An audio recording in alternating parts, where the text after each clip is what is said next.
એક તરફ આપણે બધા ચોમાસાની રાહ જોઈ રહ્યા છીએ, બીજી તરફ કુદરત દેશના અનેક રાજ્યોમાં પોતાનું રૌદ્ર સ્વરૂપ બતાવી રહી છે। ત્યારે ફરી દેશભરથી એવી તસવીરો સામે આવી છે જે ભયાનક અને ચિંતાજનક છે। રાજસ્થાનમાં ફરી એકવાર ધૂળની ડમરીઓ ઉડી। રેતીના એ ભયાનક આંધીમાં અનેક શહેરો એવા હતા કે અંધારપટ થઈ ગયું। ત્યાં ચૂરુથી લઈને ઝુંઝુનુ અને સિકર જેવા જિલ્લાઓમાં અચાનક આવેલી રેતીના ભયાનક વાવાઝોડાએ દિવસને રાતમાં ફેરવી દીધું। ચૂરુમાં તો થોડા સમય માટે એવી સ્થિતિ બની ગઈ કે સૂર્ય અસ્ત થઈ ગયો હોય અને કોઈને કંઈ જ ન દેખાય। ધૂળના ગોટે ગૂંટા ઉડવા લાગ્યા। આકાશમાં એ આંધી જે છવાઈ ગઈ હતી, જનજીવન ત્યાં થંભી ગયું હતું।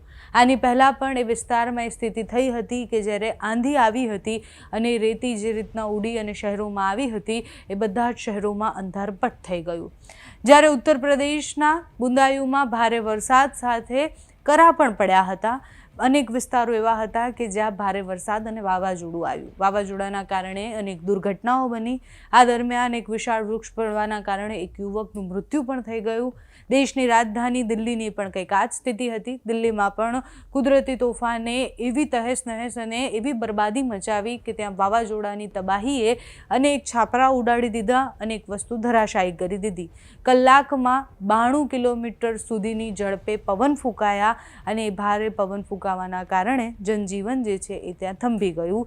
દિલ્હીની જે ફ્લાઇટ જેટલી પણ હતી એ બધી ડાયવર્ટ કરી દેવામાં આવી। આ બધાની વચ્ચે ચોમાસું એ જે ગતિથી આગળ વધી રહ્યું છે, બિહાર, ઝારખંડ, ઓડિશામાં ચોમાસું પહોંચી ગયું છે। જો કે દક્ષિણ ભારતમાંથી આગળ વધ્યા બાદ મહારાષ્ટ્ર, તેલંગાણા અને આંધ્રપ્રદેશ નજીક તેની ગતિ ધીમી પડી ગઈ છે। ચોમાસું થોડું નબળું પડી ગયું છે।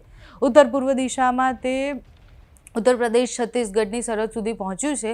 માત્ર 12 દિવસની અંદર 19 રાજ્યો ચોમાસાએ કવર કરી દીધા છે। 15 જૂનની સેટેલાઇટ મેપ જોઈએ એટલે ગઈકાલે જે સેટેલાઇટ મેપ આવ્યો હતો, જે વેધર અને ચોમાસું ક્યાં પહોંચ્યું એ દેખાડે છે, તો એ ચિંતાજનક છે, કારણ કે દેશના મોટાભાગના વિસ્તારોમાંથી ચોમાસાના વાદળો જે છે એ ગાયબ થઈ ગયા છે। સામાન્ય રીતે આ સમયગાળામાં ચોમાસું એ ગુજરાત સુધી પહોંચી જતું હોય છે, પણ હજુ અનેક વિસ્તારો એવા છે કે જ્યાં ચોમાસાની એન્ટ્રી પણ નથી થઈ। પ્રશ્ન એ થાય છે કે આખરે ચોમાસું નબળું કેમ પડ્યું? જેટલા પણ વિશ્લેષકો છે જે આ વિષય પર વધારે માહિતી આપતા હોય છે, એ બધાનું એવું કહેવું છે કે સમુદ્રમાં ભેજની કોઈ અછત નથી। અત્યારે અરબી સમુદ્ર અને બંગાળની ખાડીમાં પૂરતો ભેજ ઉપલબ્ધ છે, પરંતુ સમસ્યા ત્યાં આવે છે કે ઉપલા વાતાવરણમાં વહેતા પવનો જે છે, જે આપણે કહેતા હોઈએ છીએ, વિંડીમાં બતાવતા પણ હોઈએ છીએ કે 600, 700 અને 800 HP લેવલે વાદળો ક્યાં છે, એટલે જમીનથી વાદળો કેટલા દૂર છે, એ પવનો અને એ ગતિના કારણે અત્યારે ચોમાસાના વાદળો એ ફંટાઈ ગયા છે અને એ દેખાઈ નથી રહ્યા। આ બધાની વચ્ચે કેટલાક રાજ્યોમાં હવામાન વિભાગે એલર્ટ જાહેર કર્યું છે।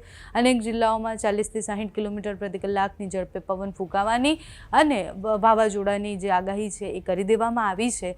હવે કુદરતનો અત્યારનો મિજાજ જોતા આ હવામાનનો જ વિષય નહીં, પરંતુ એક સંકેત પણ છે કે કુદરત આગળ આપણે બધા જ કંઈ જ ન કરી શકીએ। અને અત્યારની જે સ્થિતિ છે, એટલે એક બાજુ જેને વરસાદ ઓછો જોઈએ છે ત્યાં વાવાઝોડાને વરસાદને બધું જ છે, બીજી બાજુ ગુજરાત, મહારાષ્ટ્રના અનેક વિસ્તારો એવા છે કે ત્યાં હજી ચોમાસું પહોંચ્યું પણ નથી। તો તમારું આ વિષય પર શું માનવું છે અમને કમેન્ટ્સમાં જણાવજો। અત્યારે આ વિડીયોમાં બસ આટલું જ। જો તમે અમને યુટ્યુબ પર જોઈ રહ્યા હોય તો સબસ્ક્રાઈબ કરજો, ફેસબુક પર જોઈ રહ્યા હોય તો ફોલો કરજો, અમારા વિડીયોને લાઈક અને શેર કરજો।